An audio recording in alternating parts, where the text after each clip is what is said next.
Сайн бацхан уу манайхаа бүгдэнд нь өглөө өдөр орой мэндийг хүргэе. Энэ цагаар дамжуулан бүгдээрээ хамтдаа хийд хүн өөрийгөө гэдэг нэгний талаар хамтдаа ярилцгаая. За хавар хаад дайнд морддог үед Давид Йобыг зарц нарынхаа хамт болон бүх Израилийг илгээж байгаа. Тэд Аммоны хүүгүүдийг устгаж Рабаг хүсэлж байгаа. Харин Давид хаан өөрөө Ерүсалимд үлдчихэж байгаа. Ингээд нэгэн үдэш Давид хаан орноосоо босож хааны гэрийн дээвэр дээгүүр алхалж байгаад угаал үлдчихэж байгаа нэг эмэгтэйг дээвэр дээрээс харж байгаа. Тэр эмэгтэй бол төрхөөрөө ихэд үзэсгэлэнтэй нэгэн байсан. Ингээд Давид хүн явуулж тэр эмэгтэйн тухай лавлан асуухад нэг нь хэлж байгаа л да. Эн чинь хийт хүн Өөриягийн эхнэр Элиамын охин Батшеба биш үү гэж хэлж байгаа. Ингээд Давид элч нарыг явуулж түүнийг авчруулж байгаа.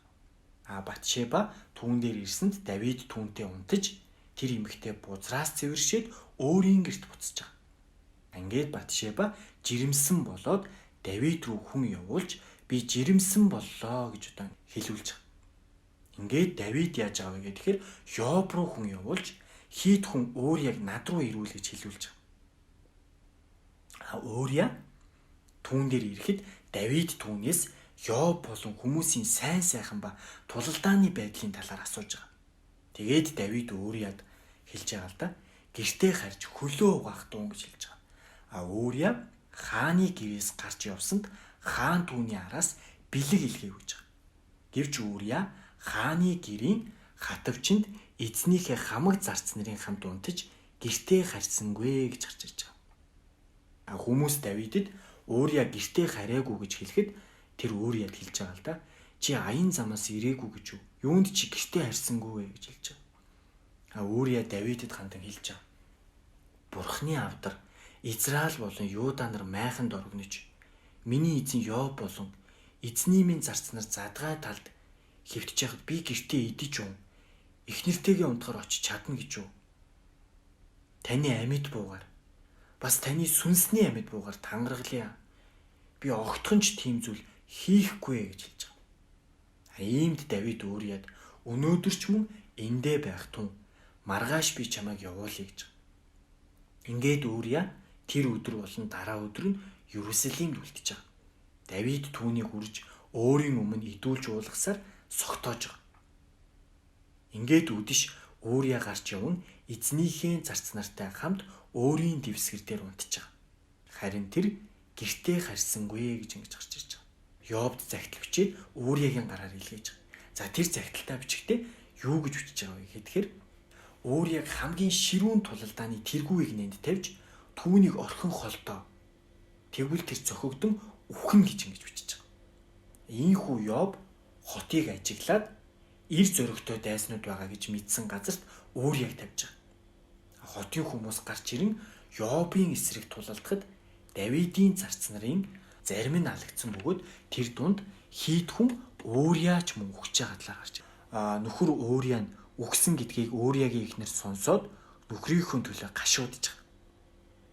Гашуудлын тэр үеийг өнгөрөхөд Давид хаан хүн явуулж тэр эмэгтэйг буюу Батшебаг гэртээ авчруулж байгаа. Ингээд тэр эмэгтэй түүний эхнэр болж түүнд нэгэн хүү төрүүлж өгч байгаа.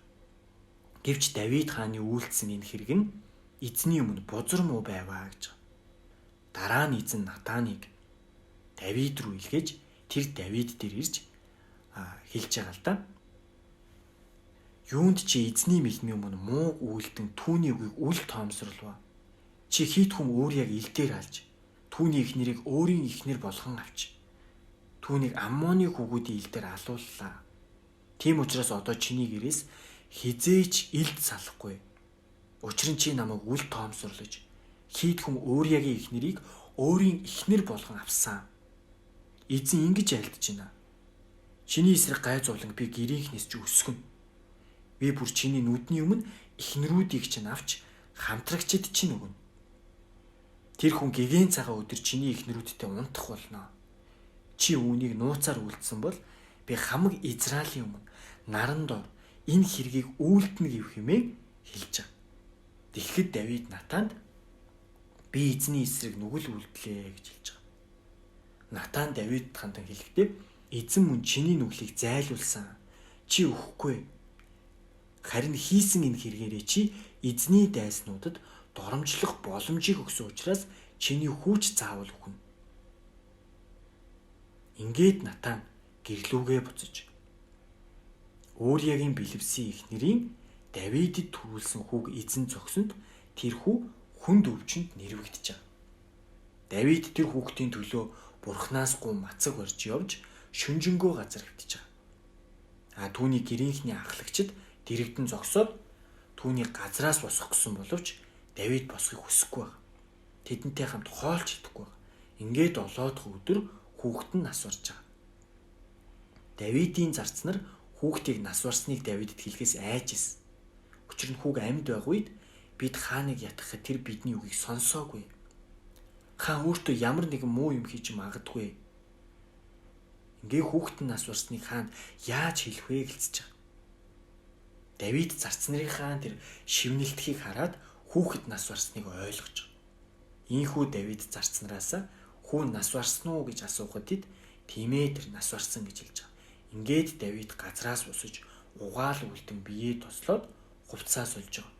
Тэр эзний өргөөнд орж хүндэтгэн мөрөгж байгаа. За Давид хаан хэлж байгаа л да. Хүүг амьд байх үед би мацаг барин уйлж ясна нь эзэн намайг нэгүүлсэж хүүг амьдруулах магад хэмээн сансны учраас юм аа. Гэтэл одоо хүүхэд нас барчлаа. Би юунд мацаг барих ёстой вүлээ? Би түүнийг дахин эргүүлж авчирч чадах уу? Би түүн рүү очих болно. Гэвч тэр над дээр эргэж ирэхгүй гэвэж байгаа. Тэгээд Давид ихнэр Батшебагаа тайтгаруулан түүн дээр орон түүнтэй унтаж тэр эмэгтэй хүү төрүүлсэн түүнийг Соломон хэмээн нэрлэж байгаа. Эзэн одоо түүнийг хайрлсан бөгөөд иш үзүүлэгч Натанаар үг илгээн эзний төлөө түүнийг Эйдидя хэмээн нэрлэж байгаа талаар гарч ирж байгаа. За өнөөдрийнхөө дугаараар бүгдээрээ хамтдаа Хит хүн Урия гэдэг нэгэнд болсон үйл явдлын талаар хамтдаа харцгаалаа. За түүний эхнэр Батшеба нь Давид хааны эхнэр болж байгаа. Энэ үйл явдлын талаар бүгдээрээ өнөөдөр ярилцлаа. За дараагийнхаа дугаараар бүгдээрээ Абимелех гэдэг нэгний дүрээр хамтдаа уулзцгаая. Өнөөдрийн дугаар маань ингээ өндөрлөлөө. Дараагийнхаа дугаараар уулзцгаая. Баяртай манайхаа.